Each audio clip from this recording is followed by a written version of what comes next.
تو چنانچہ وہ جب نبی علیہ السلام کے پاس وہ بندہ گیا، کہنے لگا میں پریشان بھی تھا، دکھی بھی تھا، اب جب کسی کو کوئی راستہ پتہ لگے، چاہے وہ مزاق میں ہی پتہ لگے، جانا تو تھا۔ جب وہ نبی علیہ السلام کے ساتھ قریب پہنچا تو وہ فریادی خود کہتا ہے یہ بات، کہتا اللہ کے نبی نے، مجھے تو نہیں پتا تھا کہ یہ رسول اللہ ہے، لیکن انہوں نے جب پہلے 2 باتیں مجھے کہی تو میرے دل میں ٹھنڈک اتر گئی۔ یہ نبی علیہ السلام کے پاس گیا، ابھی سلام دعا بھی نہیں ہوئی، نبی علیہ السلام نے اس کے چہرے کو دیکھا، فرمایا تم تو مجھے مسافر لگتے ہو، بھوکے بھی لگتے ہو، پریشان بھی لگتے ہو۔ کہنے لگا جب یہ بات پردیس میں کسی نے کہی نا تو میری آنکھوں میں آنسو آ گئے۔ میں نے کہا ہاں جی، میں مسافر بھی ہوں، بھوکا بھی ہوں، پریشان بھی ہوں، دکھ درد سنانے آیا ہوں۔ نبی علیہ السلام اٹھ کے کھڑے ہوئے اور اس کے کندھے پہ ہاتھ رکھا، فرمایا چل پہلے تجھے کھانا کھلائیں گے، آرام کروائیں گے، اس کے بعد تیری ضرورت کو سمجھا جائے گا۔ پیارے پیغمبر اس کو گھر لے گئے، کھانا کھلایا، منہ ہاتھ دھلوائے، جب بالکل فریش ہو گیا، تسلی ہو گئی، فرمایا اب بتا کیا بات ہے؟ تو اس نے کہا جی میں تو اونٹ بیچنے آیا تھا، قریب کے ایک گاؤں میں رہتا ہوں، اس بندے نے اونٹ خرید لیے، نام اس کا ابو جہل ہے، ان لوگوں کے پاس گیا تو یہ میرا مذاق اڑانے لگے اور انہوں نے آپ کی نشاندہی کر دی کہ آپ دلوا دیں گے۔ نبی علیہ السلام نے فرمایا ہاں کیوں نہیں، ہم دلوا دیں گے۔ پیارے پیغمبر علیہ السلام اس بندے کو لے کے اپنے گھر سے نکلے، ابو جہل کے دروازے پر گئے، دروازہ کھٹکھٹایا، ابو جہل باہر آیا، نبی علیہ السلام نے اس کو جلال میں فرمایا کہ اچھا آپ غریبوں کے پیسے مارتا ہے، اسے اونٹ خریدے، پیسے کیوں نہیں دیتا اس کے؟ واپس ابو جہل کانپتا ہوا اندر گیا، ادھر امیہ نے اپنا غلام پیچھے بھیج رکھا ہے جاسوس کہ پیچھے رہنا رسول اللہ کے، جب ابو جہل کے دروازے پر جائیں گے، جب لڑائی شروع ہوگی، کیونکہ ابو جہل کے تاریخ بتاتی ہے کہ نعوذ باللہ بدترین دشمن تھا، آپ صلی اللہ علیہ وسلم کو مارنے کی کوشش کرتا تھا، گندی باتیں کیا کرتا تھا، زور سے چلایا کرتا تھا، لیکن وہ امیہ نے بندہ بھیجا تھا نا کہ جا کے دیکھنا جب رسول اللہ کو جانا تو ہے، کیونکہ ان کے در پر کوئی آ جائے اور وہ اس کی حمایت نہ کرے، یہ ہو نہیں سکتا، یہ دشمن کا بھی ایمان ہے، یہ دشمن کا بھی ایمان ہے کہ کسی مسلمان کے دروازے پر کوئی غریب پہنچ جائے، کوئی مسکین پہنچ جائے، کوئی ضرورت مند پہنچ جائے، یہ ہو نہیں سکتا کہ ایمان والا اپنی ہمت کے مطابق اس کی مدد نہ۔ اب نبی علیہ السلام جب ابو جہل کے دروازے پر پہنچ گئے تو اس نے ابو جہل نے کانپتے ہوئے اندر گیا، کانپتا ہوا گیا اندر، پیسوں کی تھیلی بھر کے لایا دیناروں کی، اور جب تھیلی آ گئی تو نبی علیہ السلام کے سامنے اس بندے کو پکڑایا، اور پیارے پیغمبر نے ابو جہل کو کہا خبردار دوبارہ کسی کے پیسے نہ ماری۔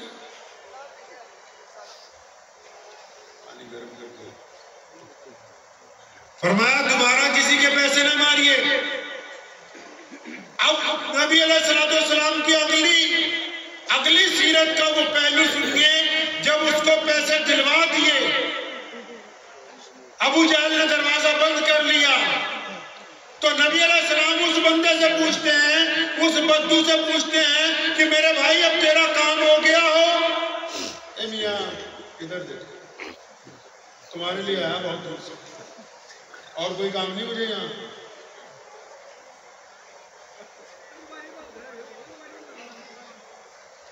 نبی علیہ السلام اس بندے کو پوچھتے ہیں کہ اچھا بھائی اب تیری اگر تسلی ہو گئی ہو تو مجھے اجازت ہے میں جاؤں تو اپنے گھر جا۔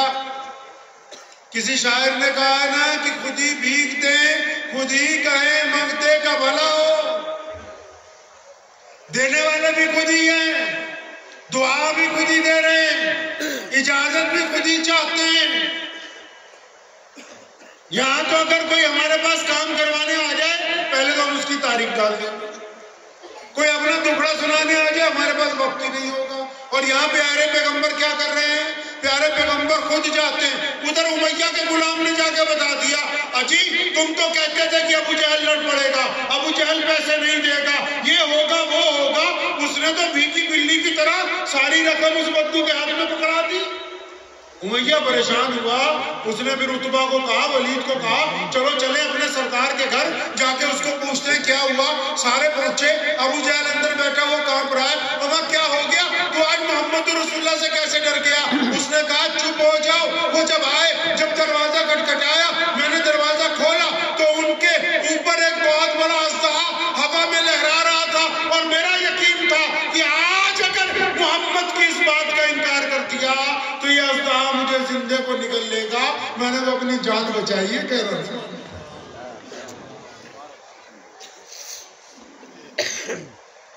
نبی علیہ السلام بازار سے گزر رہے ہیں مکے کے. ایک گلی میں پہنچے تو دیکھا ایک بوڑھی عورت 2 گٹھریاں سامان کی باندھ کے کھڑی ہوئی. ایک گٹھری اس نے سر پہ رکھی, جب دوسری اٹھاتی ہے تو پہلی گر جاتی ہے. پھر جب پہلی سر پر رکھتی ہے پھر دوسری اٹھانے کی طاقت نہیں ہوتی.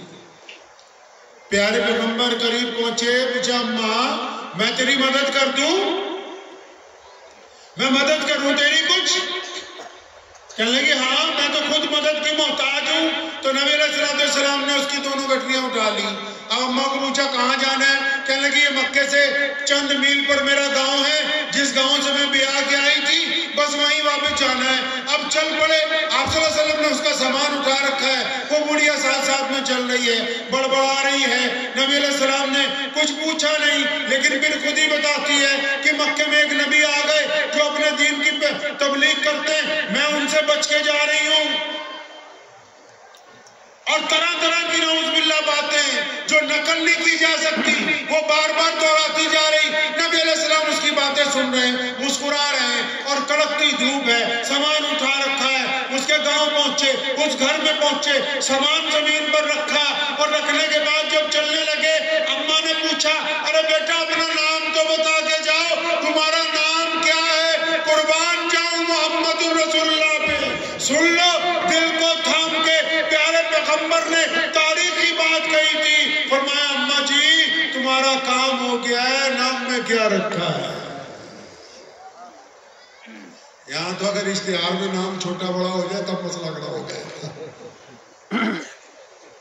پیارے پیغمبر نے فرمایا اماں نام میں کیا رکھا ہے؟ اتنا کہہ کے چل پڑے. وہ پیچھے آئی, کہنے لگی تجھے پتا ہے مکہ ام القرہ ہے, اور مکے کی عظمت پوری دنیا میں ہے. لوگ مجھے پوچھیں گے تو نے مکہ کیوں چھوڑا, لیکن میں یہ تو کہہ سکوں گی کہ مکے میں ایسے لوگ بھی ہیں جو دوسروں کی ماؤں کا احترام کرتے ہیں, جو بوڑھی عورتوں کی مدد کرتے ہیں. اپنا نام بتا کے جاؤ. کریم رسول نے پھر کہا اماں کام ہو گیا ہے, نام میں کیا رکھا ہے, چھوڑ دو اس بات کو.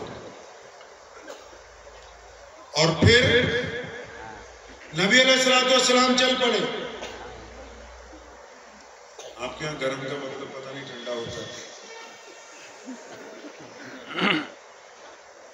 تو نبی علیہ السلام چل پڑے.